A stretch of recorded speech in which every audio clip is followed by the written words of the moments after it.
You're listening to Let's Talk Creation with Todd Wood and Paul Garner, the creation show where we learn, grow, and worship.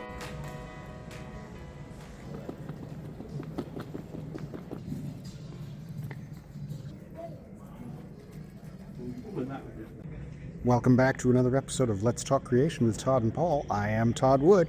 And I'm Paul Garner.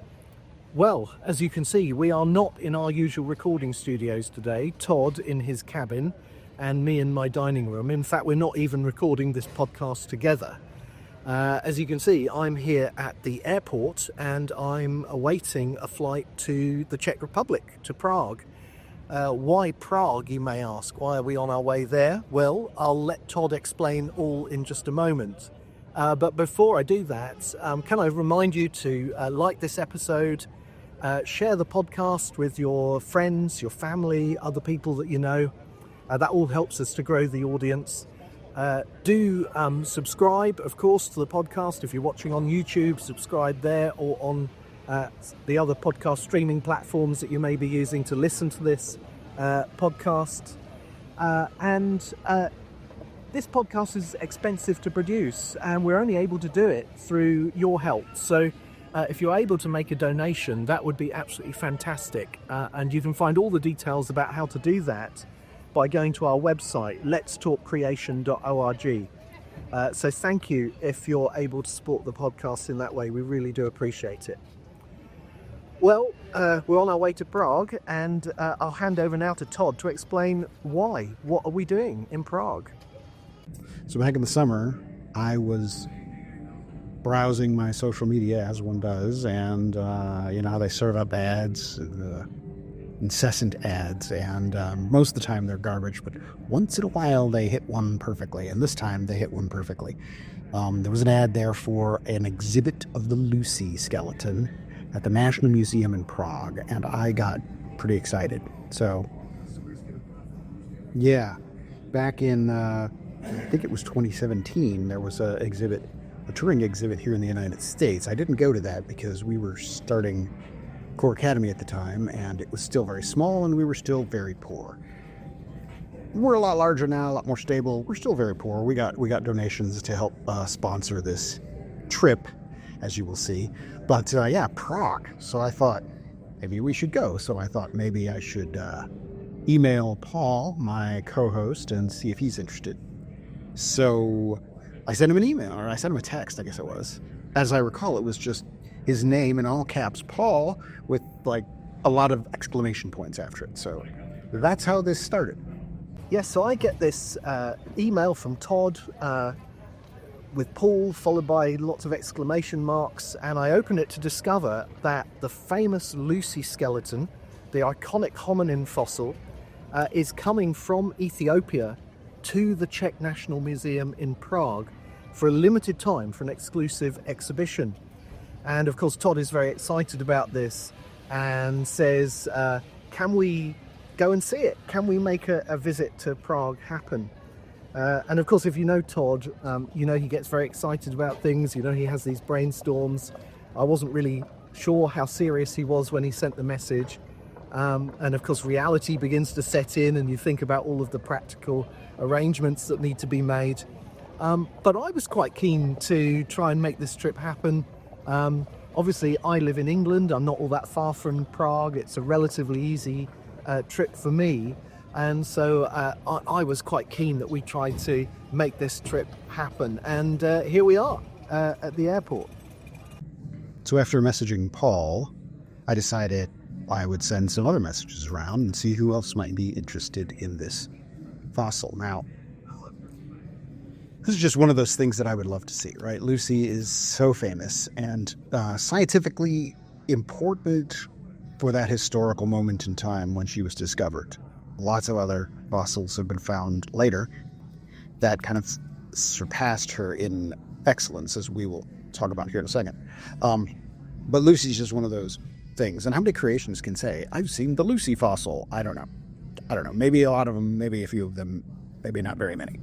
But I thought it would be well worth my time and effort to, give it a try and see if we could make the trip. Now, the exhibit, as I said, there are these fossils that have surpassed the Lucy fossil in excellence. One of those is the Salam fossil, or the Dakika juvenile. You might have heard it either way. This was found about 20 years after the Lucy fossil, and it was found basically just across the river, just across the Awash River to the south, in a region called Dakika, which is why they call it Dakika in juvenile. So there you go. So the Dakika juvenile is probably even more important than the Lucy fossil. I mean, and as far as preservation is concerned, Lucy's kind of fragmentary. There's a lot of it there, so that's kind of important. She's also quite broken. Dakika, there's most of the limbs are missing, but there's an intact knee. There's a piece of an elbow, and there is pretty much a complete torso. The vertebra and the ribs are all intact and still articulated. Both shoulder blades are there. Complete skull with jaw.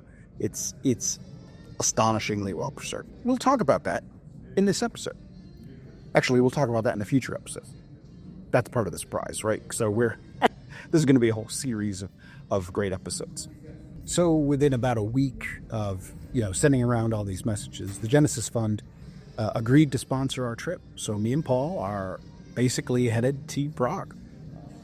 I'm sitting here in the Atlanta airport recording these scenes on my phone as I'm getting ready to get on my flight to Frankfurt and then Frankfurt to Prague. So there you go. We're pretty excited about it. There's going to be a whole series of episodes here that we're going to record on this trip, and we really hope you like them because it's pretty exciting. We definitely want to say a very big thank you to the Nehemiah Foundation because it was their support that really has enabled us to make this trip happen. And of course, before people start leaving comments and saying, well, why didn't you go to Ethiopia, to Addis Ababa, to see the Lucy skeleton? We could have done that. It would have been a much more expensive trip, of course, much more difficult to plan. But maybe we'll do that one day because there are lots of things to see there in East Africa, not just Lucy, but lots of other things too. And I know Todd would love to make that trip, so would I.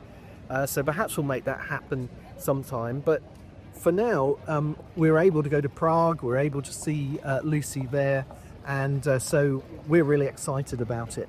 Now, if you're a regular viewer of the podcast, you may remember we've already talked about Lucy on the show.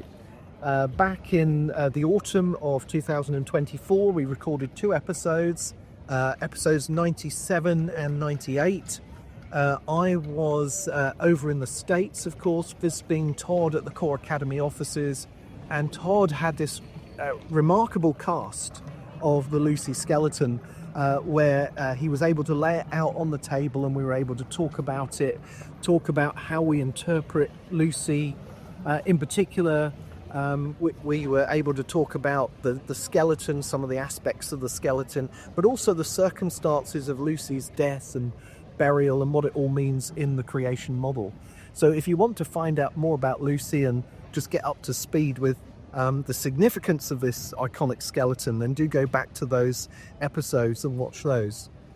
But of course now we're going to see the original skeleton, not a cast, and that's really exciting.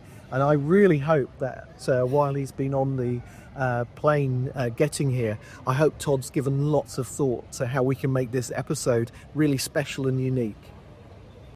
Well, here I am, touchdown in Prague, on my way to baggage reclaim, and hoping to meet up with Todd a bit later. All right, well, we rented a whole apartment here in Prague. I have made it. I'm waiting for Paul, and I think he's at the door, so I'm going to go open the door right now and see if he's here. It's Paul. He's here. Hello. Hello. I'm here. Welcome. Come on in. Yeah, you made it. So this is our apartment. Yeah. Hope you liked it. Yeah. Yeah. So Well, I'll let you get get settled. settled in. Yeah, and then we'll we'll. figure out what we're doing. Sounds good to me. Yeah. All right. Okay. We made it. We made it. Welcome. We are here. We're in Prague. We are indeed. And somehow, despite the best efforts of Atlanta traffic and air traffic controller problems, we have somehow managed to all get here at the same place at the same time. Yeah. Well, I'm grateful to the Lord for getting us here. Yeah, here we are. So So the question is, what are we doing here? Yeah, what are we doing here? We're going to see Lucy. Yeah. We're going to see the actual Lucy skeleton. I know, I'm looking forward to that. Plastic model, not a cast, Yeah. the real deal. Yeah, what a treat. Yeah, we're not going to come all the way over here to the Czech Republic without some kind of plan. So besides just seeing Lucy skeleton, we're going to record, obviously, this episode. This episode coming to you right now is the new Lucy episode. That'll be followed by a second episode on the Salam skeleton, which is the second skeleton that's on display at the National Museum here in Prague. Mm-hmm. And then we got a third episode. Turns out Czech Republic is a pretty interesting place for archaeology. Indeed. So, we got a little surprise for you in episode 3. But that is our 3-episode plan while we're here. Yeah. I think you mentioned that we've already got some Lucy episodes. I did. In the back catalog. Yes. We will definitely include links to those shows in the show notes so people can check that out. Yeah. And I do hope that, I do hope that we are, that those people who are interested in this topic will, in fact, go back and check those out, because those are very detailed. If you're wondering and curious and maybe even confused about the anatomy of the Lucy skeleton, that's the place to go and find out all about it. Yeah. So if we've done 2 episodes already, what are we going to do? Yeah, well, exactly. I mean, that was a question I had for you, because we've already spent 2 episodes talking about Lucy. So what are we doing in this episode? Yeah. And 2 episodes recently talking about Lucy. It's not like it was a long time ago. Quite. Yeah. All right. So one of the things that I want to cover is to confirm what we've already seen. Yeah.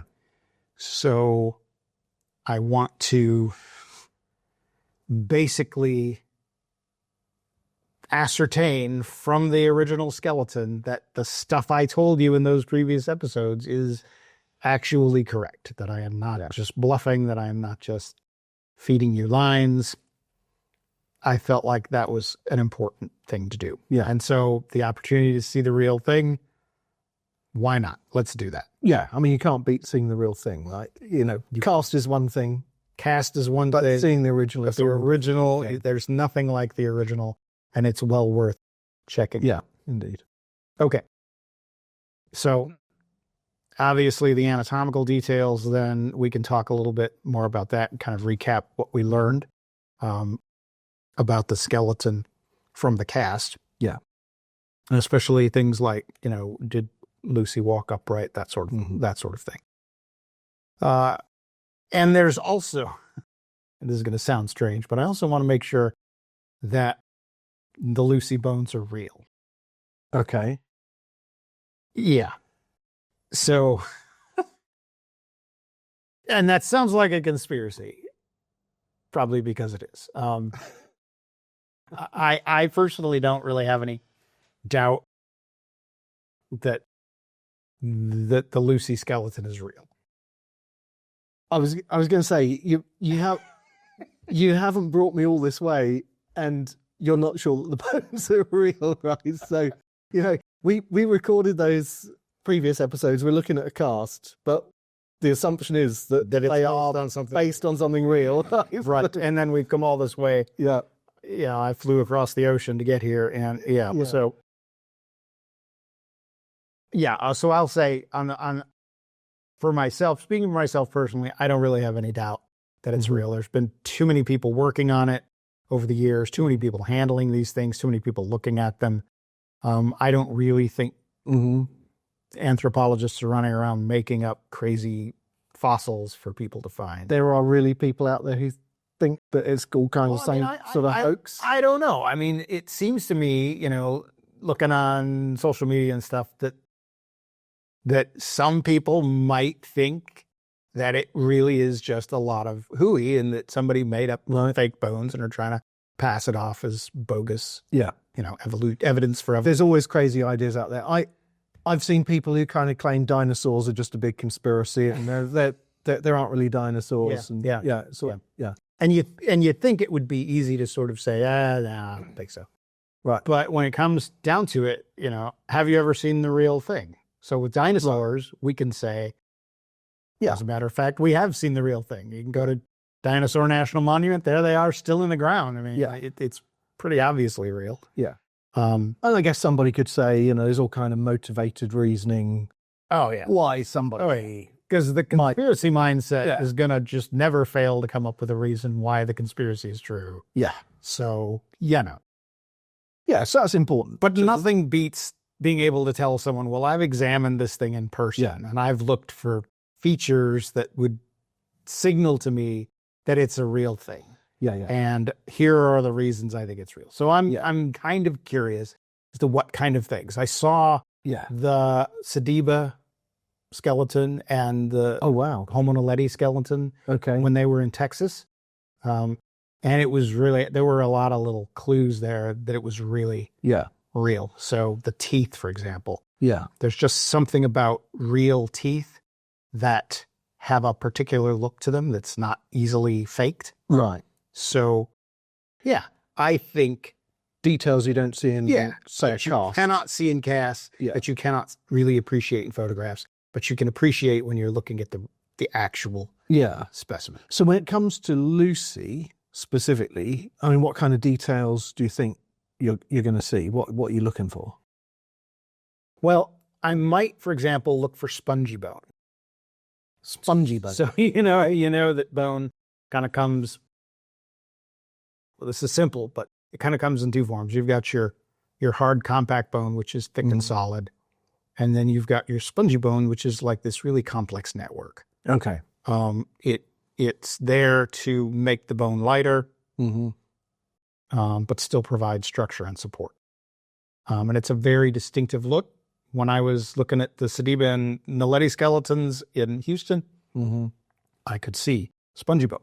So that was one of the things that kind of sort of signaled to me. And the thing about spongy bone, you can't really fake it. If you see it, then you're looking at something that was real. If you don't see it, well, maybe you just don't see it. Yeah. So I'm kind of looking for spongy bone. As I mentioned, the tooth, the way the teeth look. Yeah. And of course, fine details on the bones. Yeah. The fine details. It's one thing, because I've seen a lot of sculpted bone. Yeah. Right. Plenty of that going around. Yeah. And sculpted hominin fossils. Yeah. That are replica fossils. Yeah. They have a look to them. The surface details, not so great. So those are the kinds of things that I'm kind of looking for that would clue me into whether it's real or not. Yeah. So we'll see. We'll see what happens when we go see. Yeah, we'll see. We'll see what happens. And I mean, we've already seen online on the museum website some of the photos from the exhibition. So we know that there's more than Lucy. Yes. The exhibit is titled "People and Their Ancestors." Yep. And there's all kinds of recreations of hominins and, sort of artistic reconstructions of what they might have looked like and how they might have lived and so on. So I guess we're probably not going to be talking just about Lucy. There are some other things that we might want to sort of talk about as well. I'm sure there are going to be lots of things to talk about. Yeah, there'll be probably lots of things, yeah. Yeah. And so, well, I mean, I'm excited to go and see it. And I think we should stop sitting here talking. We've probably gone on for long enough. And go actually. We should actually go see the thing. We should probably go see the thing. Now, before we go, I think we should probably remind all of our audience members and so forth that this is not sponsored by anyone officially associated with the National Museum here in the Czech Republic. Yes. Nor by the museum in Ethiopia, the National Museum in Ethiopia. Indeed. We are not going to be allowed to take any photographs of the specimens. We know that for sure. Yeah. So if you're hoping to see what it looks like to see the specimens, sorry. Yeah. We are not going to do that. Yeah. We have not been given special dispensation to photograph or film the specimen. We're gonna get a little bit of footage of us going in and a little bit of footage of us coming out. Yeah. And that is really it. And then you have to take our word for it. Yeah. Which probably is very unsatisfying given what we've just said. But that's life. That's life. You'll have to trust us. Or you've got to come to Prague to see it for yourselves. Yeah. And you've only got, well, by the time this airs, it'll be too late. It's too late. Sorry. Sorry, everybody. Yeah. But yeah, let's get out of here. Let's go check this out. Yeah. And see Let's go see it. what we got. Yeah.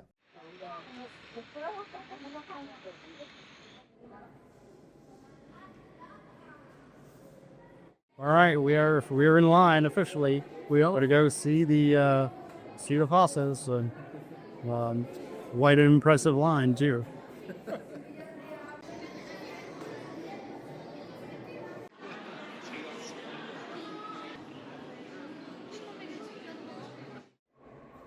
Well, we've just seen Lucy, the skeleton, the original skeleton, in the Prague National Museum. We've also just seen Salam, the Takika Juva, and pretty exciting stuff. I'm really grateful to have been here. I don't know. We got a lot to talk about later on.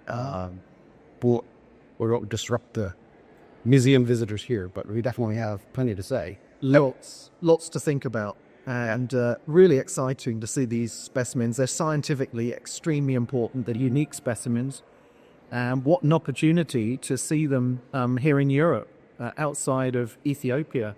But I think only the second time in their, certainly in Lucy's history. Yeah, I mean, Lucy was in America for cleaning and preparation for it. Oh, okay. Then it went back to Ethiopia. Then it came back to America in 2017 For an exhibit. Yeah. and then it came here. And otherwise, it's been in Ethiopia. Yeah. So it's quite an extraordinary opportunity. So we're really glad we got to see it. Okay, well, here we are back Again. at the apartment where we're staying here in Prague. Yep. You wanted to know earlier if Lucy was real. I mean, to me, That's a silly question, I know. Yeah, to me, that seems a kind of crazy question. But we just want to put the conspiracy theories that in the wilder parts of the internet to bed. Yeah. You've seen it. I've seen it several times. We went around. So it's in this. So to clarify to people, you probably saw this in the footage that we just shot in the museum, but you go into this little room and you go around this exhibit table and you come out, and then you can go back in and go around again. We went through the line several times. Multiple times. To look at these bones. More to the bemusement of... Yes, several of probably all the staff standing there, the staff standing around thinking, what are these weird American and British dude doing?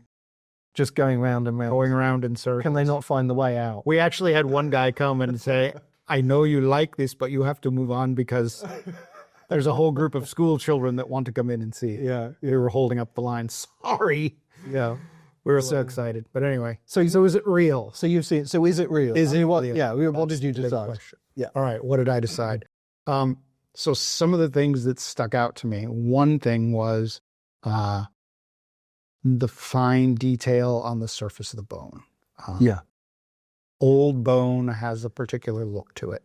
Yeah. I've found bones in the woods that have been around for, weathering for a long time, and it has a particular appearance. Yeah. And as I mentioned earlier, I've seen a lot of sculpted bone that's supposed to be old, and there's just surface details that don't get captured very well. Yeah.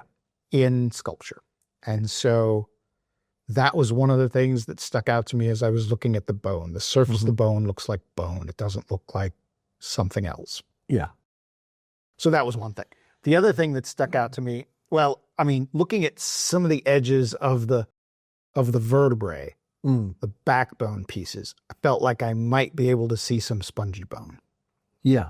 Now, absolutely, I couldn't zoom in on them with my camera and take good pictures, so I can't absolutely confirm that, but it sure looked like spongy bone. You could get pretty close to the skeleton because it's there kind of under glass. Yes. But it's only just under the glass. Yes. And you can get pretty close. You can get your nose down to the glass. They don't like touching. Don't touch it. Don't touch the glass. Don't touch the glass. But you can get pretty close to see it. Yeah. And so it looked to me like that was a little spongy bone around the edge of the vertebrae. So that was another little point in favor. Yeah. The one thing that really stuck out to me was the appearance of the mandible. Right. I was going to ask about anatomical details. Yeah. So as well as just the mandible. As you know, the skull of Lucy's in a bunch of little pieces. We don't have most of it. but we do have almost complete mandible Yeah. for Lucy. One side, the left side of the mandible, the teeth are broken off basically at the crown. Right. So the roots are left in the jaw. And then on the other side, you have actually the teeth there that you can see. Yeah. The thing that struck me, that really jumped out at me, is the absolutely amazing fine detail of those broken teeth. Yeah. So you can see how they sit in the socket in the mandible. And you can see the edge of you can see basically a cross-section of a tooth. It looks like a cross-section of a tooth. Yeah. So that's another detail that I felt like that is a really fine, amazing detail. Yeah. I don't know how a sculptor does that. Yeah. Now, I don't know if that's enough to, impress the conspiracy-minded folk. They're probably just going to say, I'm deluded. I don't have any pictures. I don't have any proof. I saw it for myself. That's the best thing I can say. I was here in Prague when it was on display. Yeah. I paid my whatever it was to get into the museum. It's hard to know because they charge things in their Czech currency, and I never remember how it transfers. But anyway, Yeah. I paid my entrance fee, and I looked at these bones myself, inspected them long enough to be shooed along by the staff, saying you're taking too long. And it looked real to me. It looks as real as it could look. Yeah. So, is it fake? Yeah. I don't think so. I think we can just take that idea right off the table. Yeah. It's not fake. One thing I did notice, because you hear this figure 40% complete, kind of bandied about with Lucy. Yeah. But there was actually one of the panels, I think, that said it's about 25% complete. Correct. And actually, I think in our previous episodes where we talked about Lucy, we sort of talked about that 40% I believe we did, yes. And 25% complete is probably closer to reality. That was what I came up with. So so in the previous, I think it was in the previous episode where I tried to count the bones and confirm it, because the 40% figure just shows up in like one sentence in one of the early descriptions of the Lucy skeleton. And we didn't really know how that figure was estimated. I wanted to figure out how they came up with that number. So I was trying to reproduce their calculations, and I came up with like 27%. It wasn't 40. So that was a question I had. Yeah. But you're right. That was really interesting that they had that. Not that we're trying to disparage the skeleton, because it's you hear this kind of thing. Oh, it's not 40% complete. It's only 25% complete. You can fit it all in a shoebox. That kind of disparaging statement. That's not what we're saying. Because this is still a remarkable skeleton. It is. And for hominins like that, I mean, it's still remarkably complete. So, and you can tell a lot from 25% of the skeleton. You can tell a lot from 25% of the skeleton. Yeah. And of course, we have other individuals of Lucy species. Many things from the species. So you can fill in some of the details, some of the gaps that are missing in Lucy herself. That's right. Yeah. So what else did you notice then at the exhibit that kind of interested you? The anatomical stuff. That's a good question. So, some of the things that jumped out at me. So obviously the thigh bone, right? The femur. So I've got a copy here of a popular reproduction of the Lucy femur. And obviously it's in multiple pieces. Yeah. And the far end of it, the distal end, the part where it connects to the knee, is pretty banged up in the original. Yeah. When they originally found it. Now, they'd obviously been doing some work on it, because it looked a lot better. It looked cleaned up. Yeah, it looked quite a bit cleaned up from what we'd seen before. Even though it was obviously all part of the same specimen. So, they've been cleaning up from the initial published photographs on which these models are based. I would also mention, this is an interesting point. You see this model here? And how dirty brown and yellow it is, that is not the color of the Lucy skeleton. No, indeed. That was one of the things that sort of struck me was you had this kind of almost like sort of mottled sort of texture where you had parts that were sort of this brownish purple and parts that were quite pale. and Quite a lot of it just looked like old bone. looked like old bone. And that was pretty consistent across the whole skeleton, which is also interesting because you've got bones which are all roughly the same kind of size for the, one individual. Yeah, in other words, not a mix of different individuals at different sizes and shapes. Right. And the state of preservation is very similar across all of it. Yes. So this is good evidence that we are dealing with skeletal elements from a single individual. Yeah. I thought about that too. More about Salam, but we'll get to Salam in the next episode. Yeah. That was a different, surprising experience to experience Salam. But anyway, back to Lucy. So the femur is more reconstructed. It is not this color. No. It is not brown. It is mostly kind of an offish white, darker splotches here and there, but mostly an off-white. And the other thing that struck me about it was not just because they cleaned up the knee end of it, but it fits together very, very well. Mm-hmm. It is not, there is no room there to add something to it. Right, there's no gap. It actually fits together like a puzzle piece. This model doesn't really do it justice. Right. Because the real thing, it does look like a puzzle. Yeah. I was kind of surprised by that because you don't usually see that in the photographs I've seen of the real thing. It's usually set where the bottom of the femur is notably separated from the top. And you think, well, how well do they fit together? They fit together great. Yeah. They fit together really, really well. Yeah. So yeah, it's like hand in glove, isn't it? And there's no gap. No, there's no gap. There was no gap. So that was something that stuck out to me, is just how well those things, how well those pieces fit together. Mm. And then, I looked a lot at the pelvis. I looked a lot at some of the details on the pelvis that I'm familiar with from my own work, trying to study the cast. Because that's been really contentious. Really contentious. There's been the whole question of whether the pelvis is broken and distorted, or whether, and if it is distorted, how do you restore it to what it would have been when it was alive? And it looked, so particular pieces that I was looking for looked exactly like I'd seen on my cast. Right. So I was not at all surprised by the appearance of the pelvis. Mm-hmm. Those bones look like the same bones that I have in my office. Yeah. So that just makes me think, okay, well then we're back to this question of how do you properly reconstruct the pelvic bones of this animal? Yeah.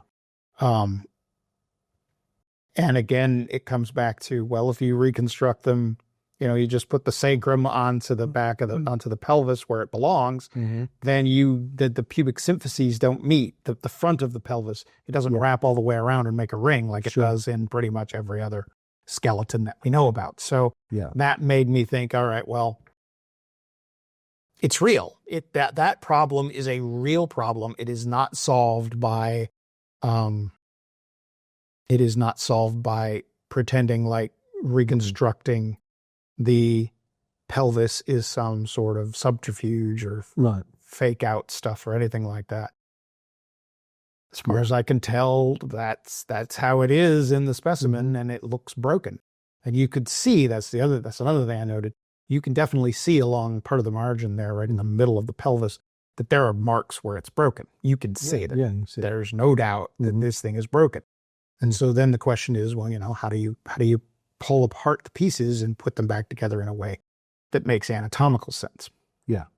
And so that was another anatomical detail that stuck out to me. Mm-hmm. I noted also, and this was an odd bit, but you remember there was a baboon vertebra, indeed, neck vertebra, that was included, and that was only exposed a few years ago. Yeah. I thought in this exhibit that might be missing, I thought it might be missing too, but it was there. but it was not missing. Which is interesting. I felt like my explanation is probably they just brought the whole tray, Right. stores the original skeleton, and there it was in the tray, so they put it. Yeah. I think that's a perfectly reasonable thing, but I can see how you might mistake it for Yeah. a part of the rest of the skeleton because it was kind of the same color. It was small, Yeah. so if you weren't really paying close enough attention, you could imagine Yeah. that was part of that skeleton. Yeah. Now, in terms of the actual, I mentioned in their previous episodes that there was sort of what we call a patina, that's sort of the weathering and the feel of the outside, the chemical reactions going on the surface of that bone that was different from the rest of the skeleton. I couldn't tell because it was inside the case. I suspect if I could touch it and feel it and roll it around in my hands, that I would recognize what Johansson and his team originally said was that element was weird. Yeah.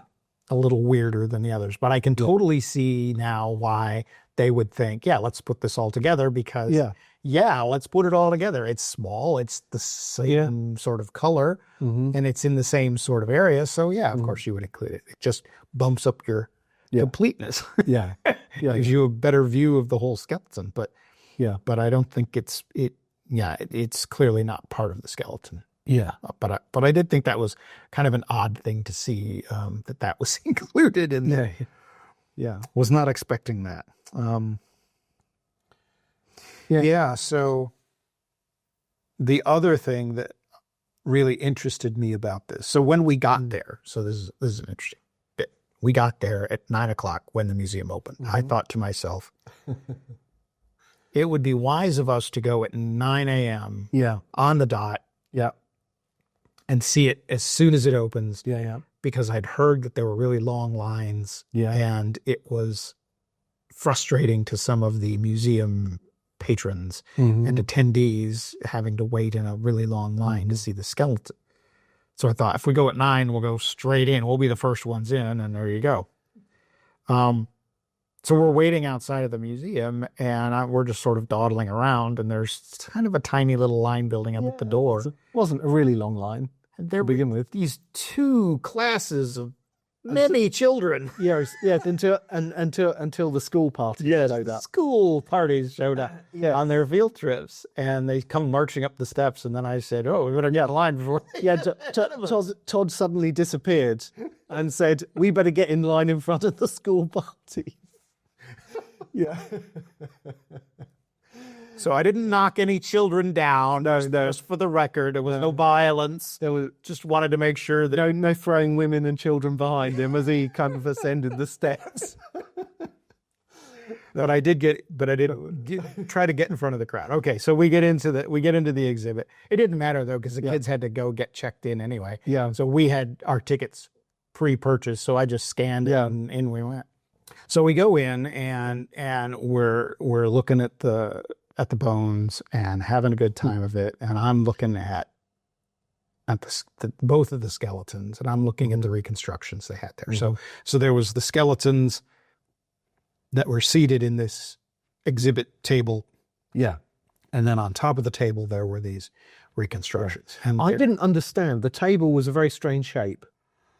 The glass cabinets are kind of set in the skeletons are in. And I must confess, I did not understand at the time what they were meant to depict. I did not either. But we were told later that it's a map of Ethiopia. It's a map of Ethiopia. Yeah. Where these two specimens were found. That passed us by. We just thought it was really odd. In our defense though, we were a little distracted. We were distracted. We weren't paying much attention to the shape of the table. Right. Yeah. And there were probably 3 or 4 staff standing around watching. Yes, watching everybody. Make sure we didn't do anything, which is fair enough. Good. Yeah, keep these things safe. Yeah. Anyway. Yeah. So we go in, we see them, we come back out again. Cool. And we go back in and we see him again, and we go back in and see him again. And it was fascinating to me as I thought about this. It felt like an old school, like religious pilgrimage for some of these folks standing in line there, right? So it used to be, in the olden days, medieval time, whatever, people would go, on these long pilgrimages to see, St. Peter's finger or whatever it was that was on display at some church. Yeah. And it was a source of revenue for the church, but it was also kind of an act of veneration that, this is an important thing and I'm going to go experience this for myself. And it really felt that way because the lines were so long. Yeah. Oh, yeah. I mean, they weren't hours long like they were when it first opened. It had dwindled down, but there was never not a line when we were there. And we were there, oh goodness, we got in at 9 and we left at 2 o'clock, something like that? Yeah, something like that. So we were there a long time and it was always busy. Yeah. I mean, when we got there, I've never seen you ascend a set of stairs quite so quickly. Because you usually like to take things at a fairly sedate pace. I'm a pretty chill dude. And you were so excited about seeing Lucy. You were up those stairs like a rocket, and and so we kind of talk about this sort of veneration. But I mean, we were part of the pilgrimage, weren't we? Yeah. But no, I take your point. That this idea that it is almost like a modern version of veneration of saints' relics or something like that. Yeah. The way that people were sort of coming on this. Yeah. And it's such pilgrimage to file past. Yeah. You file their respects, you pay your respects, and you move on and don't anger the staff there. Yeah. Or you'll get sapped or whatever. But it did feel like that. And it kind of struck me how different it was seeing this skeleton than seeing some saint's relic. Right. Because, you think about what inspired those things is the admiration of a life that was so beautifully lived. Yeah. For the Lord. Yeah. A fine Christian example of humility and saintliness. Mm-hmm. And that's what drove people to want to be a part of those people's lives, to go see them when they were alive and then even go and partake of whatever you could see of them after they were gone. Yeah. And here we were all filing past a dead animal. Yeah, that's right. That's basically what it amounts to. Yeah. Such a weird transition. Museums have kind of become... They're temples. Yeah, the temple. So they are, yes. I mean, they are. And, the great cathedrals that were built to the glory of God. And here you've got these... And it was a beautiful building. I mean, it's absolutely fabulous. Stunning building. Yeah, absolutely fabulous building. You could spend a lot of time there just kind of enjoying the building. Just enjoying the building, right. But they're kind of like the grand cathedrals of our modern age. And absolutely, they are designed, I think, in a way to inspire. Now, I don't know when that museum building was built. We should look into that. But the Natural History Museum in London, of course, is the same way. I mean, it looks like a church. It's got that kind of architecture. Right. And of course, at the time it was built, there was a sense in which it was designed to bring glory to God as creator. It was putting his creation on display. That's right. And trying to bring glory to him. But now there's been a change. Yep. And now we live in a very materialistic, naturalistic kind of age. Right.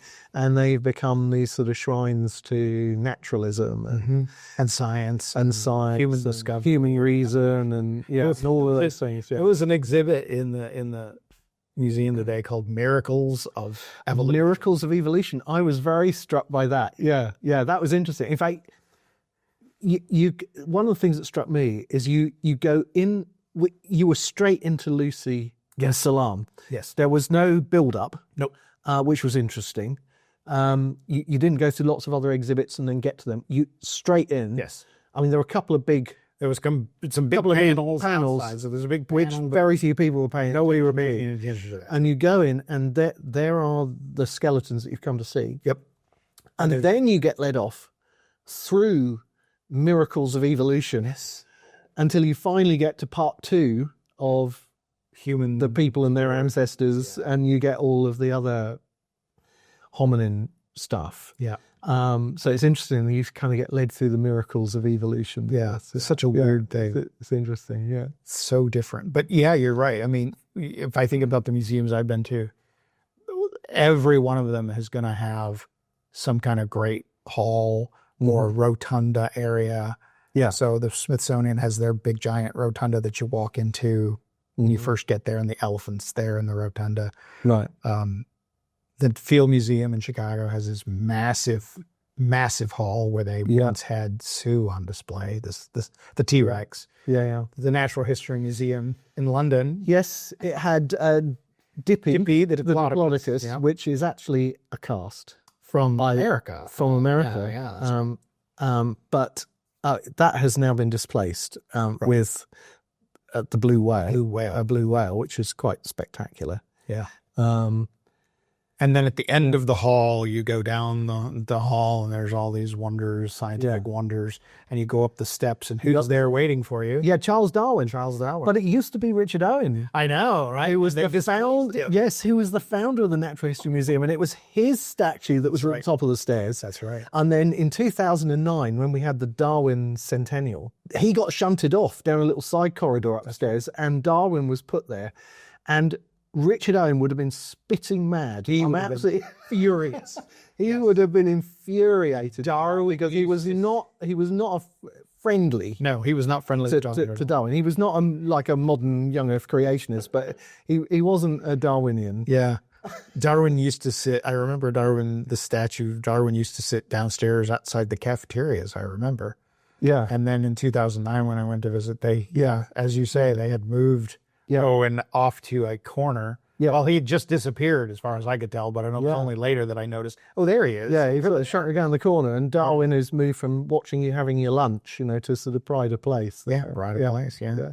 Veneration, yeah, right? It's a modern secular religion that evolution and science have sort of assumed now. People are going to get so mad at us saying this. I know. But, I mean, I'm just saying what I see, and that's what I see. That's what it looks like. That is exactly what it looked like.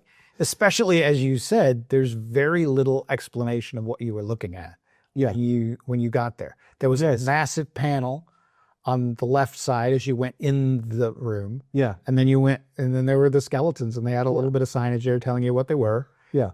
Like identifying it. This is Lucy and this is Salam. And then you filed out, and then there was another big panel. Yeah. That told you about the discoveries. Yeah. And there wasn't a lot of people milling about. There was one or two. Yeah. Compared to how many people were in line. But most people were there just to, look at it. Yeah. I don't know if the kids appreciated anything. I hope their teachers taught them something about what they were coming to see and didn't just, say, we're going to the museum today, kids, whatever. Yeah.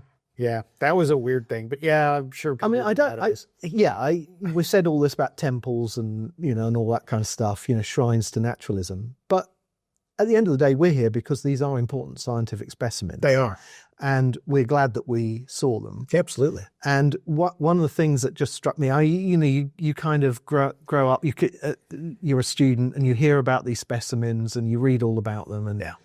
But to actually go and see the type specimen and original. To see in very fine print the museum catalogue, reference inscribed on the bones, AL288, which you kind of have read about.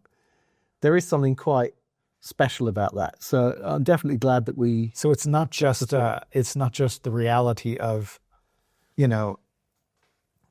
seeing the texture on the bone and seeing the spongy bone and the sockets, but it's also, as you say, the catalog number is marked on these things. So you can see there's a history to the discovery itself. Yeah. It's a real discovery that means something. Yeah.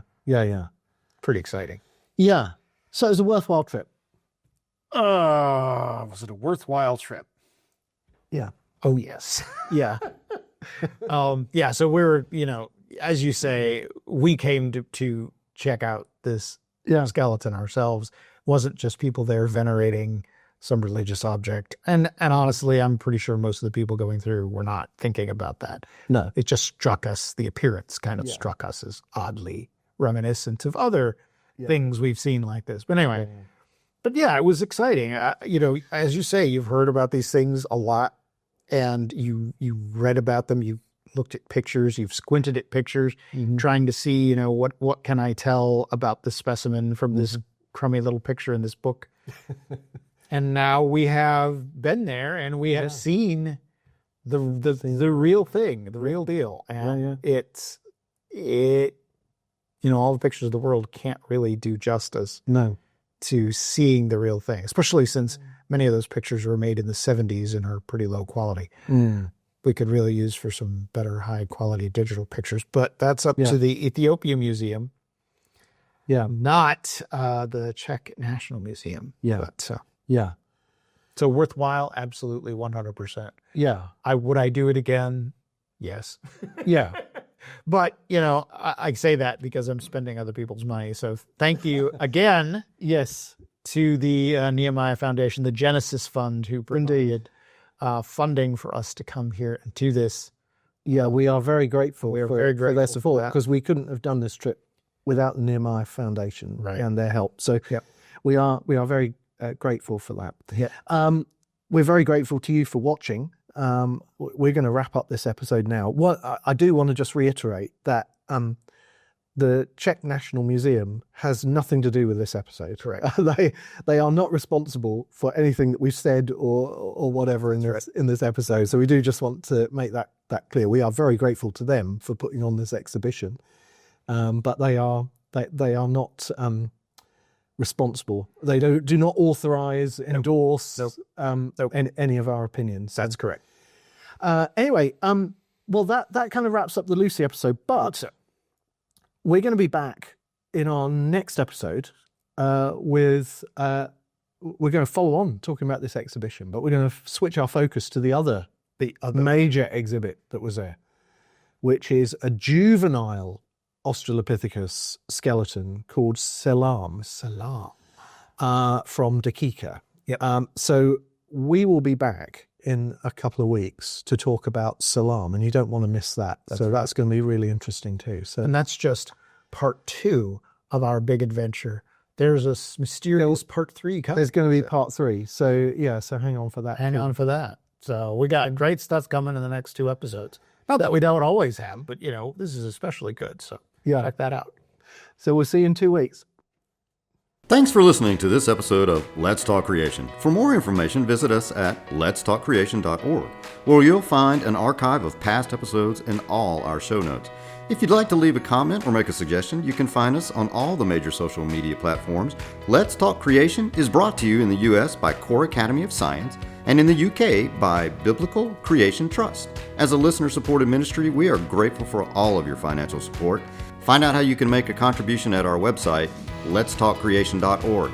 Also remember to like, subscribe, and share this episode with your friends. Thanks, and see you next time.